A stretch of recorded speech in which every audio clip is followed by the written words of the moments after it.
Hello everybody, this is Shady here, and for today's video we are going to be looking at my Nintendo Wii collection. And yeah, so obviously the Nintendo Wii was kind of a bit of a departure from Nintendo. So I want to give a bit of a history lesson first. So obviously, as we know, Nintendo had the NES and the Super Nintendo, both massive hits, and then they followed those up with the N64. And this is kind of the first time Nintendo kind of started doing their own thing. They decided we're going to stick with cartridges, and we're going to have this like strange three-prong design controller. They ended up losing a lot of third-party support because that, famously Final Fantasy VII moving to PlayStation and a lot of other games like Dragon Quest and whatnot. And obviously they followed that up with the GameCube, which was like a really powerful system for the time, but used these like mini CDs. Didn't really quite hit off. There was a point where the system was reduced to like, I think it was like £79 in the UK, including like a game or two. Like they really were desperate to sell these things. So yeah, both that and the N64 didn't do very well. So obviously Nintendo kind of had to think outside the box and reassess things. And obviously with the Wii, they decided, we're going to take a bit of a chance. So they said, we're not going to go for a powerful system. The innovation is going to be the control method. So obviously they had the Wiimote and Nunchuck, which meant, used motion controls. And that was kind of the whole thing. And what was amazing about the Wii was it came alongside this game called Wii Sports, which was basically kind of a tech demo and also like one of the best games in the system. It basically sold the idea of the system, mainly playing like bowling and tennis, I think is what most of us did. The Wii was kind of the system that you could just pick up and play. Anyone, all ages. It basically like created the casual market alongside the Nintendo DS, which came out, a couple of years earlier or a year or so earlier. And yeah, but then there was this strange thing with the Wii where it had this reputation of being this kind of like kiddie system that, no hardcore gamer wanted and this, that, and the other. I mean, I even fell into that trap of thinking that as well, even though I had the Wii. And obviously it did have a load of shovelware. It had obviously, Wii Sports, Wii Fit. There was kind of more kind of casual sort of experiences, but it did also have a lot of really cool games. It's kind of, I think it was Metal Juice's Rock said it's like the hidden gem system, which is kind of true. Like you kind of really have to shovel in there, but there are a lot of really great, cool games. And obviously, yeah, with all that preamble out of the way, we're actually going to talk about them. So I've got about, I think it's like, not a lot of games, 17 or so games on the Wii. And yeah, we're just going to discuss them now. Obviously, it's the weird thing with the Wii, because when I had it, at the time, I mainly used it as a GameCube because I never actually had a GameCube. And one of the awesome things about the Wii, at least the first model, is you could use it as a GameCube. And it had like on the top, it was a flap. You had the 4 controller ports for GameCube controllers and 2 memory card slots. So it's literally just a GameCube. It was kind of like a GameCube Pro in a way because it was slightly more performant than that. And obviously you had the most controls in the Wii game. So yeah, you basically had 2 consoles in one, which was awesome. And it was like perfect with the backwards compatibility because it was just like built on top of the GameCube architecture. But yeah, and then obviously later on, I started getting more games. There was a few really cool games, some of which we'll talk about as we go on, But yeah, anyway, we're going to talk about the games. First one we're going to talk about is kind of a very divisive game, okay? This is Metroid Other M. And obviously this is a really interesting game. So, obviously, the GameCube had Metroid Prime and Metroid Prime 2. Then there was Metroid Prime 3 for the Wii. Obviously, there's the third-person Metrovania games, really amazing. The 4th one's out this year, can't wait. And obviously, there was Metroid Prime Trilogy, which was all 3 of them together with the motion controls and all that. But then for some reason, this is very strange. Yeah, they decided to have Team Ninja. Yes, Team Ninja. Ninja Gaiden, Neo, Dead or Alive, all those games. They had that Team Ninja work on a Nintendo IP, and it's a very rare thing for Nintendo to have a non-in-house studio work on the game. So yeah, and yeah, kind of, this is such a strange game because it's not actually a Metroidvania in any way. It's like a third-person sort of action game with platforming elements. It's kind of a little bit more like a Ninja Gaiden in a way. A little bit. It's kind of like a character action game essentially. Yeah, it has this very strange story. You know, typically Metroid is all about the atmosphere, the horror vibes. Samus almost never talks. And it's all about the vibe and the atmosphere of the game. This is like the opposite. It's like really story heavy. I mean, some people don't really like the game because of that aspect of it and how they portray Samus. Yeah, it's a bit strange in some places, but I think it's actually kind of an interesting game. I think you should give it a go. It's, if I remember correctly, this is actually, I believe this is the sequel to Super Metroid. Yeah, because all the Metroid games are actually tied together. So the Prime games are like first, and then it goes Metroid 1, Metroid 2, Super Metroid this, and then obviously Fusion and Dread. Yeah, just so you know, there's the Metroid timeline for you. I don't know where Federation Force is and all that. I don't even know if that counts. But yeah, it's a kind of a fun game. It's okay. I think you should try it. It's really cheap. It has this thing, but it actually uses the single Wii remote as well on the side, so you can use it like that. And then you flip it, pointing, and Samus goes into first person where you can shoot your rockets. So you kind of have a little bit of first person elements. The only annoying thing is you can't move when in first person. Yeah, it's okay. I don't see Nintendo reviving this at any point, doing any sort of a HD remaster or anything, because I think it was kind of pretty much hated around the back. You know, everyone kind of didn't like the game. But I think it's a game that's at least worth retrying. Okay, I think I've spent enough time on that game, haven't I? Next up, a really awesome game, No More Heroes. This was really important because this was kind of like one of the first like more M-rated type games for the Wii, because it was known as being like a kiddie console. But then it had this. So obviously this is Suda51, if you guys know. Obviously Shadow of the Damned Remastered was out recently, and that's a game did. Let It Die, I think it was, which is like that weird free-to-play PlayStation game. Obviously, yeah, Killer 7 is kind of the main one he's known for. And there's like four No More Heroes games. You got 1 and 2 on the Wii, 3 on like the Switch and new systems, and then there was that like Travis Strikes Back kind of like 2D kind of like strange game, co-op game. But this one is really cool. So obviously, as you see, there's Travis there, and there's that lady there who he's kind of working with. So essentially, he's kind of like this kind of nerdy guy who wants to be an assassin. Basically, he wants to get with this lady, and she basically says, if you become the #1 killer, then you kill all of these other assassins or killers in the world, and you have a chance to get with me, basically. So he goes around. It's basically like a beat 'em up game, but like in 3D. You have to basically fight with loads of goons, and then you have like a cool boss fight. What was the other one? Did Killer is Dead is another game he did. Very similar type of thing. Essentially like that a little bit. Very wacky, very fun. It's not like gameplay wise, it's not the most amazing deep game, but it's a lot of fun. It's a whole vibe, and it's a lot of fun. Yeah, and if I remember correctly, in this one you can kind of like travel the town a little bit to sort of get from point A to point B as well. It is a lot of fun, and the whole like all the villains are really cool and wacky and everything. And there's one really cool thing I like. So there's parts where she speaks to you on the phone, and you have to actually hold the Wiimote to your, the mic to your ear to hear those calls, which is really cool. Obviously, you don't even need to play the Wii version, by the way, because this was also ported to PS3 and 360.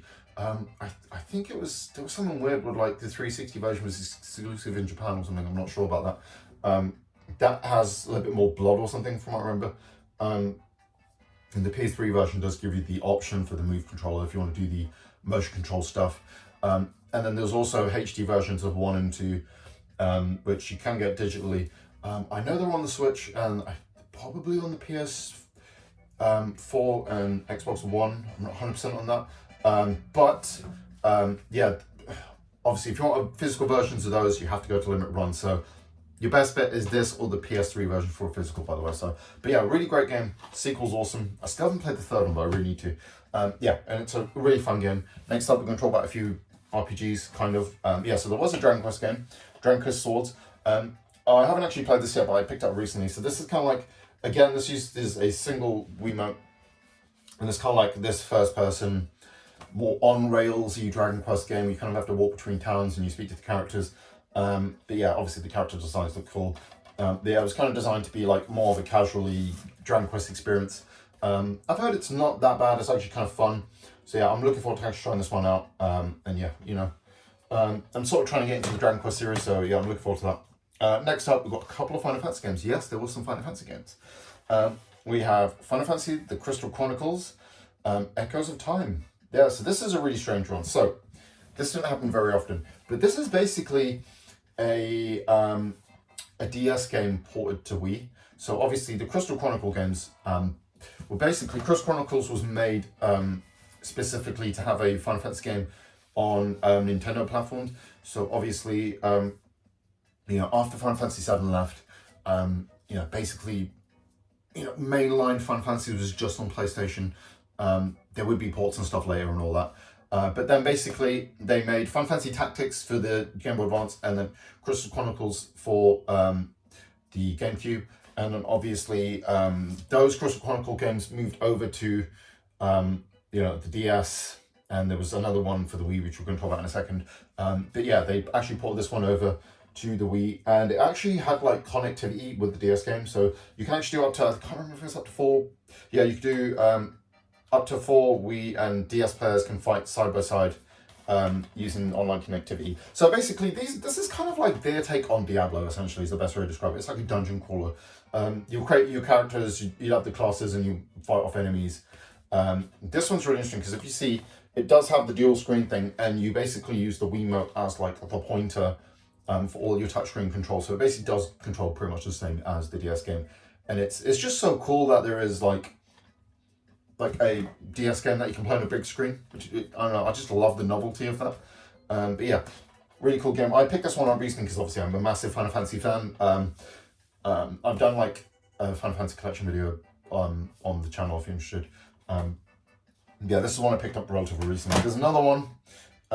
This is Final Fantasy Crystal Chronicles: The Crystal Bearer. This is the one made specifically for the Wii, made with the Wiimote and nunchuck stuff in hand. This was designed to be more in line with like the proper Final Fantasy game, so it's a big story-driven single-player campaign. And obviously, yeah, we play as the character on the front. I think this was another game that kind of got some kind of bad reviews, but from what I've heard, it's actually not that bad. I haven't actually played it yet, because obviously I picked it up just recently, really. But it's a game I always want to try. I don't know why, it's very strange. I did have a Wii, but I never picked it up back in the day. It's very strange. But yeah, I'm looking forward to trying it out. I've heard it's kind of like, there's a lot of like strange mini games and stuff. So he basically has this like a telekinesis power thing and use the Wiimote to like throw things at enemies and stuff. But there's loads of like little mini game type things you do and all sorts of other random stuff. And it's supposed to be actually kind of fun. So I'm looking forward to trying that out. Yeah, next up, I've got a bunch of horror games to talk about. So obviously the first one, sorry, it's a little dusty.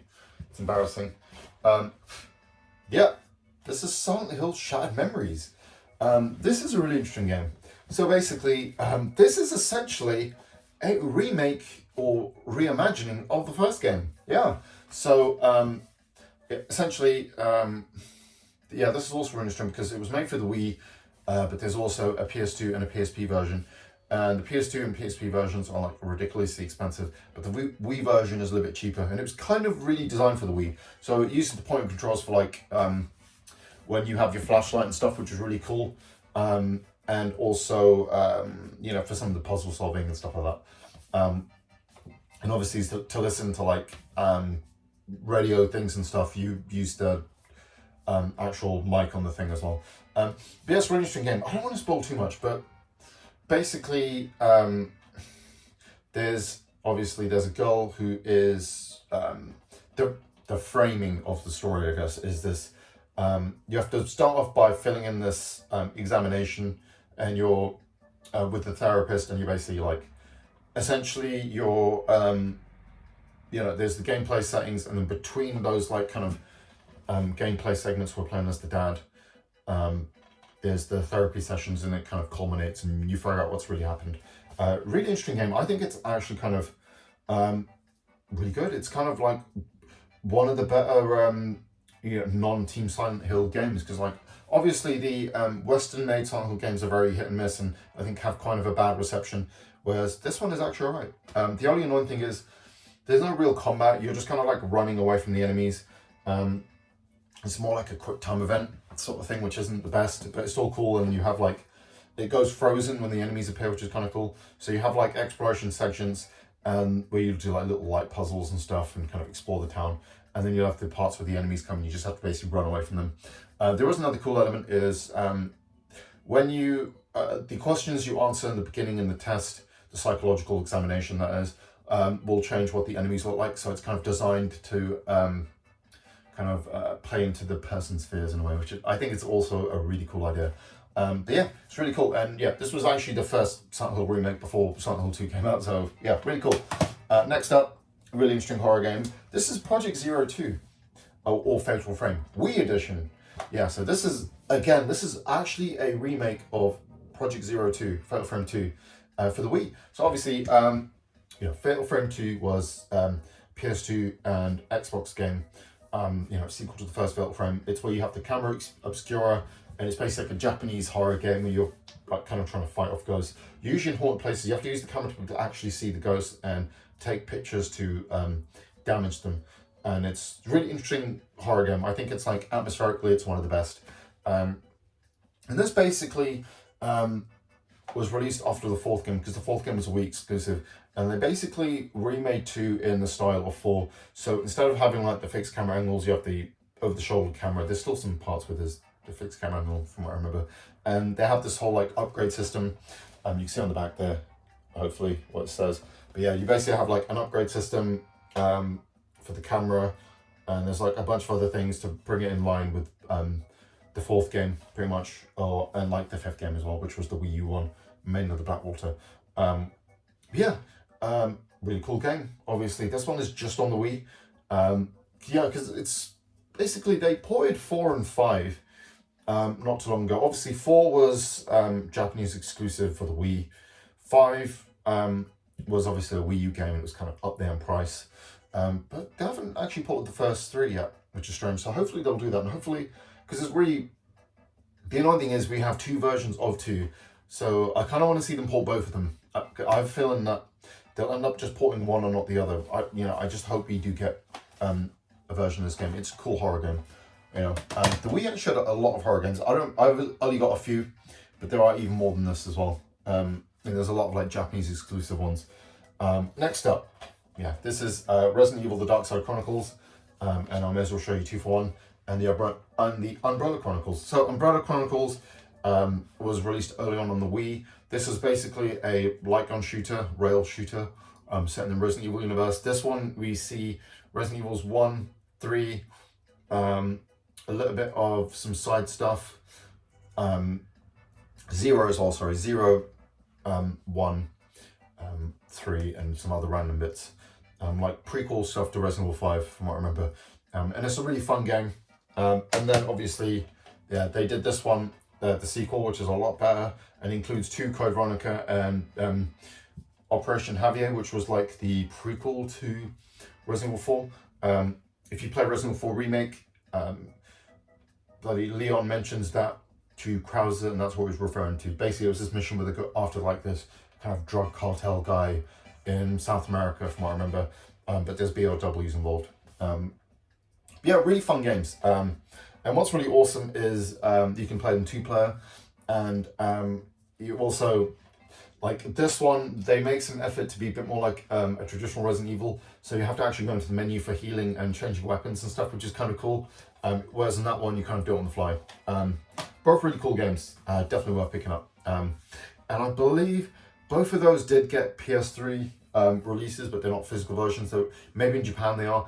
But because obviously Sony released the PlayStation Move, and Microsoft released the Kinect as kind of a what's the word I'm saying? As a response to the Wii, so obviously a bunch of like these Wii light gun shooters got ports to the PS3, but most of them were just like digital only. Like another one I don't have, which was the Dead Space.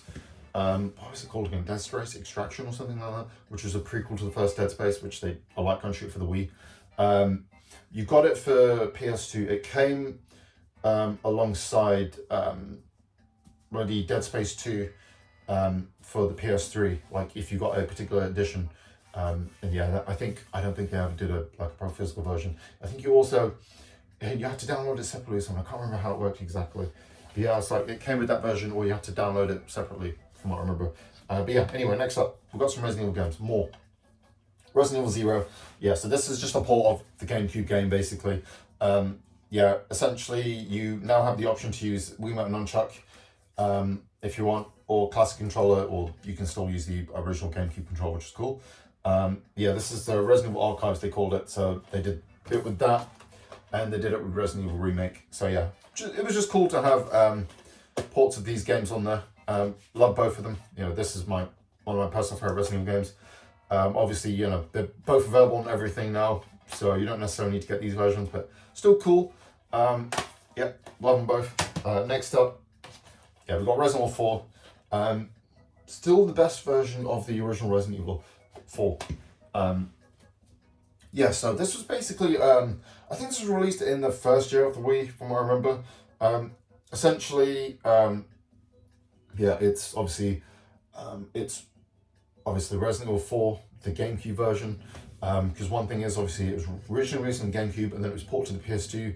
The PS2 version downgraded the graphics but added some extra features. This one is a combination of both. So it takes the the GameCube version with the graphics, adds the extra content. What was it? The oh god, we got someone going past with the car. Sorry about that. Yeah, so it takes bloody separate ways and some of the extra costumes and the weapons, adds into this version, and then on top of that you can play with the Wiimote Nunchuck with the point controls. Yeah, this is, in my opinion, the best version of this fourth game, the original version. And what's cool is, this is a very weird thing, it doesn't say on the back, but if you pop in a GameCube controller into your GameCube, it will just recognize it and you can just use it. You don't have to go into any settings or anything, you just plug it in. It recognizes it as a control method, and you can just use the original controls if you prefer. So if you don't like the port controls, you can do that instead. And it's really cool. Obviously, the annoying thing is you don't have that option if you're playing on the Wii U, because that's kind of an annoying thing about the Wii U. Yeah, you can't, even though it has the GameCube controller adapter, it doesn't recognize it. And it just works for Smash Bros. So, but it's still really cool. I think maybe some other versions might have advertise that, I'm not sure, but there are a few games like that where you do actually have the option to plug in a GameCube controller and it'll work. So yeah, I'm assuming they just kept that in there, or they didn't care to advertise it because the whole selling point was the point of control stuff or something. Yeah, next up we've got some Zelda games, which is really cool. So yeah, we have Twilight Princess. This was obviously one of the launch titles, the big launch title. Was also released simultaneously with the GameCube. I actually had the GameCube version and was playing it on the Wii, which is strange, instead of buying this version. Yeah, so they flip the game on its side and use, basically, so the sword hand matches the Wiimote, basically. So yeah, and what's really cool, obviously, is you obviously have this version of the game. You do have the GameCube version, and then there's also the Wii U and HD version as well, which is basically the GameCube version in HD, where it's flipped back to its original thing. Really fun game. Feels very much like a sequel to Ocarina of Time. Has that kind of feel to it. Bit more of a darker, more of a the world definitely, it feels like probably actually even darker than that. Really, it's not quite Majora's Mask, but yeah, I just really love the feeling in this game. The look of Link and Zelda is amazing in this one. It's such a cool game. I really hope, it's probably going to be for Switch 2 now, but I hope that this and Wind Waker HD do actually get ports, because they're both awesome games. Next up, this is a really interesting one. So this is Link's Crossbow Challenge. Yeah, this was a very strange little game. So essentially, yeah, the Wii had a ton of these little peripherals that, like these bits of plastic, you just put the Wiimote and Nunchuck on. And there was a gun one, as you can see on the picture there. And this was just bundled in with that gun attachment, basically. That's kind of a cool thing that Nintendo did a lot of the times. When there was an attachment for a particular game, they would just bundle a game in with it. You can even get, like, I remember, well, we're going to see one of my collector's edition in a minute, but there was tons that came with like a controller or stuff like that. It was really cool. This is basically just like a little kind of target practice kind of shooting gallery game. Really fun. It's set, again, yeah, it's actually set in Twilight Princess world or whatever. Yeah, so yeah, great game, I think. A lot of fun. Those sort of rail shooting type things are just cool on the Wii. Yeah, and now we've got the final 3 games. So first of all, we got this Skyward Sword HD. Yeah, this is a really cool like collector's edition of Skyward Sword. Yeah, and the main reason it's awesome is it comes with something really cool.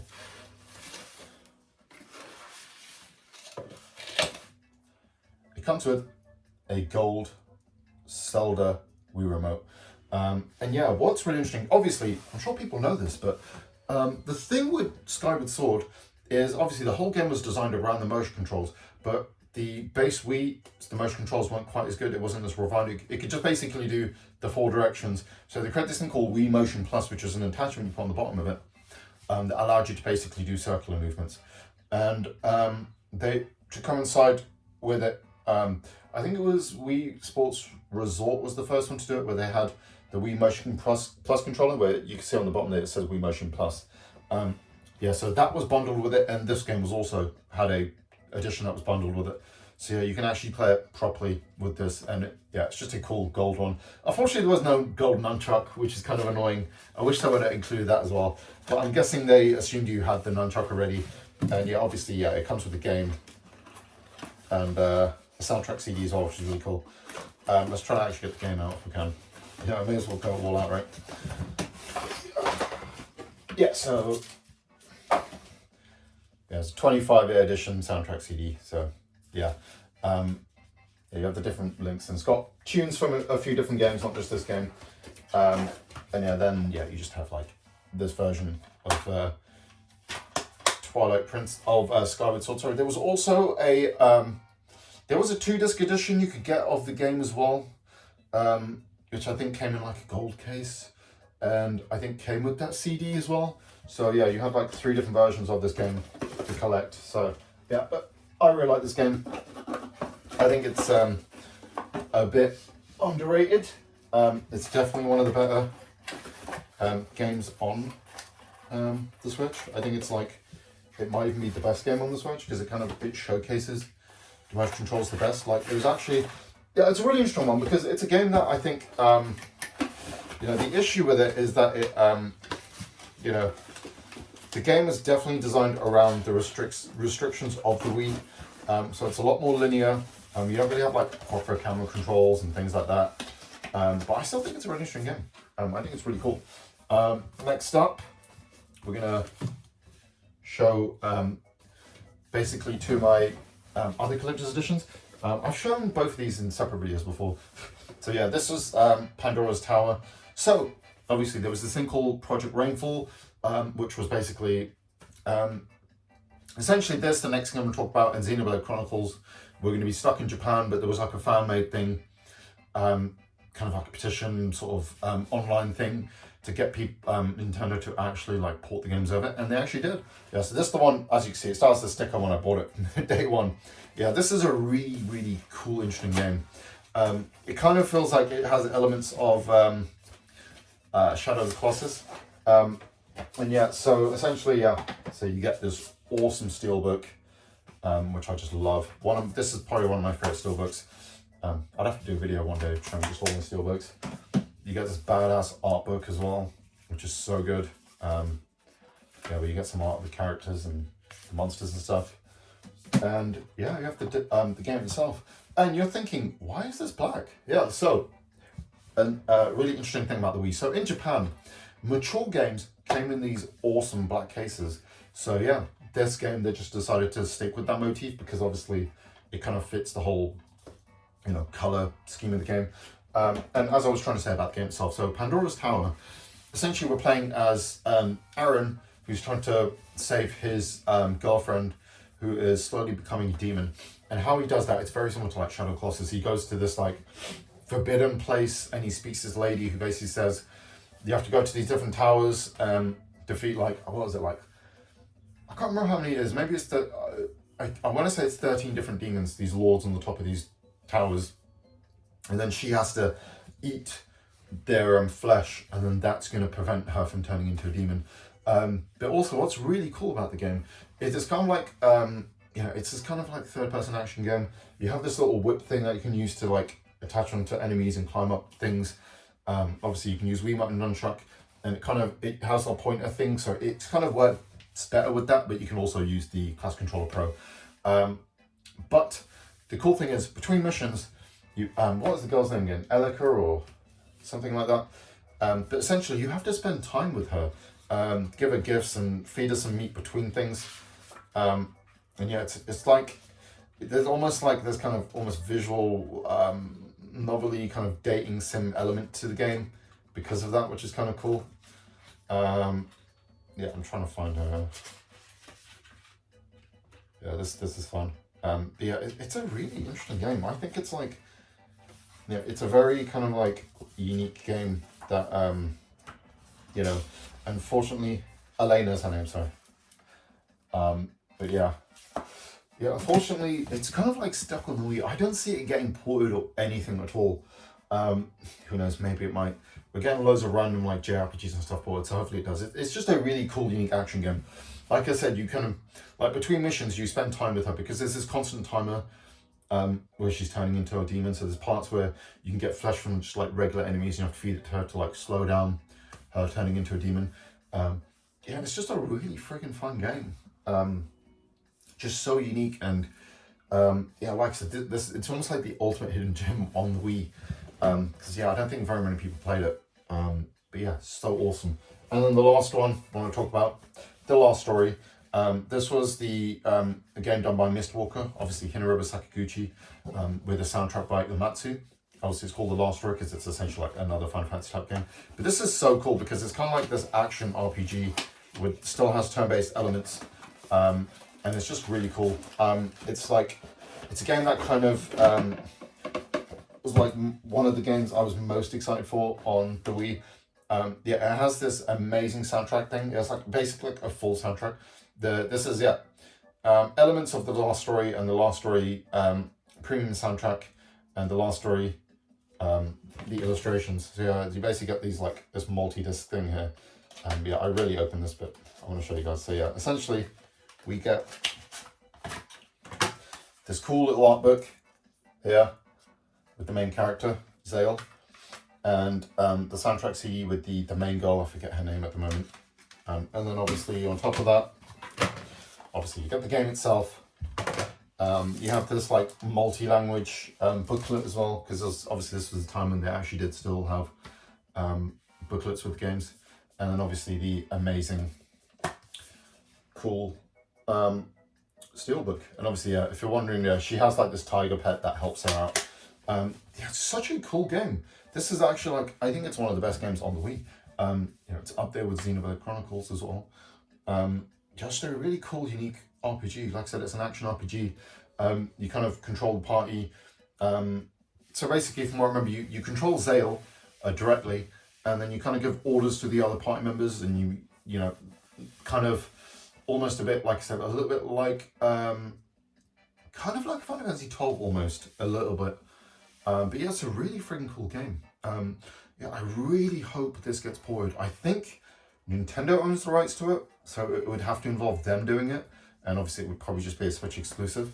You know, similar to like Lost Odyssey and Blue Dragon that he did on 360. Unfortunately, I think Microsoft own the rights to them. Unless he can hopefully acquire the rights to them. Who knows? Obviously, Sakaguchi is also working on a new game, which he said already. He said he has no interest in remakes or remasters himself. So yeah, it will be an all original game. But yeah, I just can't wait. And yeah, that's my Wii collection. That's all of it. Like I said, about 17 games there. It is an amazing console. It's one that, what I love about the Wii, what makes it so great is, it's one of these systems that has, for the most part, managed to be pretty cheap for the vast majority of the games. The console's still really cheap because it sold over like 100 million units, didn't it? Yeah, so you can get, you get yourself a Wii pretty cheap. You know, in comparison to like some other systems that are older and newer. Yeah, you're looking at probably about 50 quid or less for the actual Wii itself. It comes in loads of cool different colors. Yeah, it's the last console I can think of where they kind of actually, same with like the DS as well, I guess, or I guess 3DS as well, where it just came in loads of really awesome, unique colors. And it's something I love. You can get a red one, you can get a black one. I had a white one, and then I had a black one as well. Yeah, and then also there was like blue and all sorts of different colors. There's like 3 different models. Model 1 is the one you want to get because it has GameCube stuff. Then there's like the Model 2, which is kind of like one that goes on the side. and removed GameCube stuff. And then there was also the Wii Mini, which is just like really cool, awesome stripped back version of it, which just looks like a very kind of old school console, almost like something from the 5th gen or something.